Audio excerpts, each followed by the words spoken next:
Today, I'm talking about completing an annual review, which is a process for synthesizing what you did and achieved during one year, as well as setting your goals and your vision for the upcoming year. You can do this at the end of December or in the beginning of January, whenever you have time for it.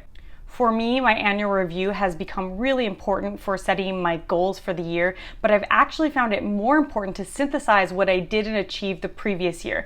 We often feel like we don't do enough, and when we sit down and start writing down all the things we're proud of, all the things we're grateful for, we realize that our lives are pretty amazing and we want to keep going with those goals and those dreams and continue to put ourselves out there. So I encourage you to take the time to pull out a journal, get some paper. You can do this on a computer as well, to start reflecting on what you got out of the previous year and set your goals for the upcoming year.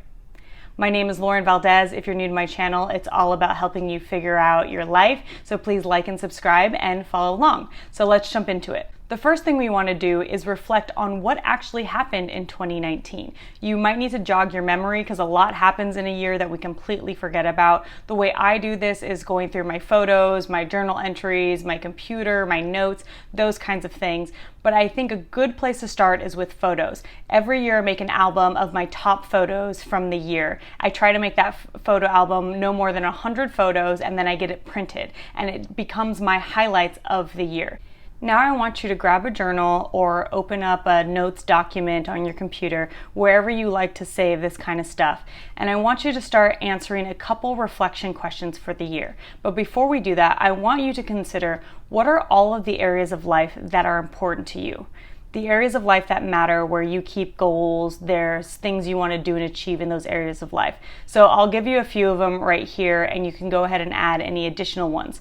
At the top of your journal or at the top of your note entry, I want you to write down a section that's called areas of life, and write down these sections: career, family, finances, health, adventure and fun, learning, relationships, spirituality, community, home.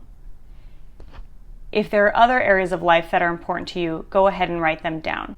Now, as we go through the next reflection questions, I want you to consider all of these areas of life as you go through these questions. So the first question I want you to answer is, what are you proud of from 2019? What are all your proud memories, your proud moments, the things you did, the things you accomplished?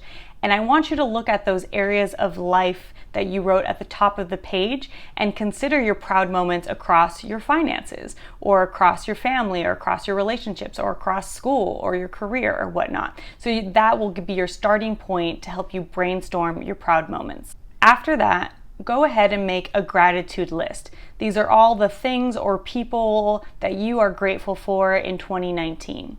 Again, with the gratitude list, look at all the areas of life, all the things you're grateful for, from your community to your home to school. There's lots of things you can be grateful for. The next thing to reflect on are the highlights of the year. What stands out to you as the key moments or the highlights? Maybe like a really fun party you went to, or a trip you took, or a new niece or nephew being born. Write down all the highlights from your year. Once you've done all these lists, go ahead and look at all of them holistically and try to synthesize what were the top 3 wins or top 3 accomplishments for this year, and write those down. The next thing we want to reflect on are lessons learned in 2019 that we want to bring into 2020. This can be from mistakes you made. This can be hard situations that you overcame and you survived. You probably learned a lot of lessons along the way, even in those tough situations. So really take the time to reflect on what you gained or what came out of all of those situations that you learned, that you can bring into your internal wisdom for 2020. In the next section, we're going to reflect on, what are you shedding? What are the things that you want to let go of in 2019 and not carry forward into 2020? Think about a snake that is shedding its skin. You want to leave that behind so that you can grow into 2020. And this can be things like goals or projects that are no longer serving you, or you no longer want to invest your time and energy in. It's totally okay to let go of those things and close them out and say, I'm just not going to continue with that in 2020. This can also be resentments, things that you've been holding on to that have been heavy in your heart. Maybe it's something you need to forgive or let go of. You can also write those things down. You might also be needing to let go of any limiting beliefs that you've been holding on to, like you're not good enough, you're not capable, you can't do and achieve the thing you want to. Look for those things as well that you need to let go of. I know this is a bit of a tougher one, but really reflect on, why do you need to let go of these things? What is it costing you to keep doing or to keep having or keep holding on to these things? And why is that important for you moving into 2020 to let go of those things? And that's it for synthesizing your 2019. If you want to add more reflection questions, definitely go ahead and add them in, or do a deeper dive into any of those areas of life, go right ahead. Now we're going to move into Envisioning 2020. And in this section, we really want to think about, what do we want to do or achieve or create or contribute to the world in this year? The first thing I want you to do is create a word. What is your word or your theme for 2020? This can be something like adventure or precision or freedom. Find a word that is powerful and meaningful and motivating for you and write it down. An optional exercise for those of you who are more embodied or like to do things that are more visual is to create a mood board for your year. You can do this digitally or physically by just cutting out or screenshotting images that resonate with you. This can be people, this can be vacation spots, this could be like jobs, whatever you want that you feel called for, that inspires you.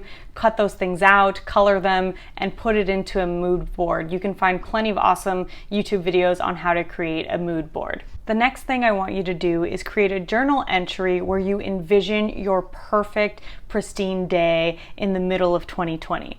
So I want you to really just not overthink this. Just pick up a pen and start writing, I wake up and then just continue filling out whatever comes to the top of your mind.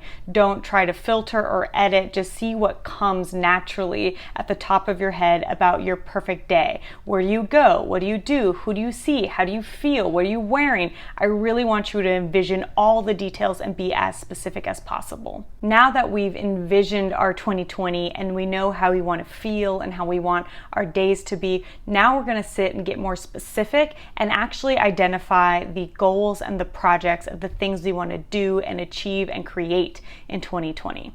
So a goal is something we want to do and achieve that's really lofty, and a project is a smaller version of something that's going to get you towards that goal, and it's something you actually do, where you can say you did or you didn't do it, or it was accomplished or it wasn't accomplished. That's a project, but that project moves you towards the goal. Now I want us to go back to those areas of life that we wrote down at the beginning, like family, career, school, health, all those things.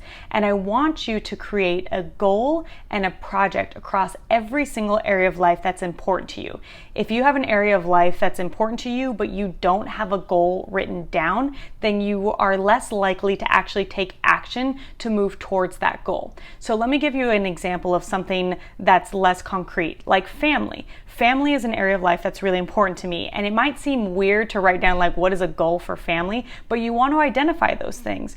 So a goal might be to be closer or spend more time with your family, and a project might be to plan a summer camping trip with all your cousins. That would be an awesome project of something you do and achieve that moves you towards that goal of being closer or spending more time with your family. So for every area of life, really think through what is a goal or project that you want to achieve under that area of life. Like maybe under finances, it's paying off student debt. Maybe under adventure and fun, it's saving money for a trip that you want to take. Maybe under career, it's like finding that dream job and really moving forward with that. And then in each of those goals, you actually identify the projects that are going to help you get there. So if getting your dream job is a goal of yours, then maybe some project is getting support with writing cover letters or starting to network or things like that. Once you've written out all your goals and your projects, I want you to try to put them on a timeline. Write out January through December on a piece of paper and really identify what are the months in which you are going to move forward those goals. Like for example, the summer camping trip we mentioned, maybe getting a job by October if you graduate in May, all those things. Write those all down on a timeline so you can start to visualize your 2020 holistically. Now that you've written out your goals, I want you to do one last journal reflection. And looking at these goals that you want to do and achieve, I want you to ask yourself, who do I have to be to achieve these things. And really reflect on the kind of person you have to be, the kind of habits you have to have, the kind of life you have to live to be able to achieve these things. And that will get you thinking on the habits and things you need to create to move you forward on these goals. And this is it for the annual review. I'm going to do some follow-up videos where I get a little bit more specific into setting up your goals and being able to track them over the year. But the first thing you need to do is just take some time to journal write and reflect on all these things, and then we can set up the systems later. You can also download a worksheet with all the prompts below. And that's it. Now you are set up for your 2020. If you like this video, please like and subscribe.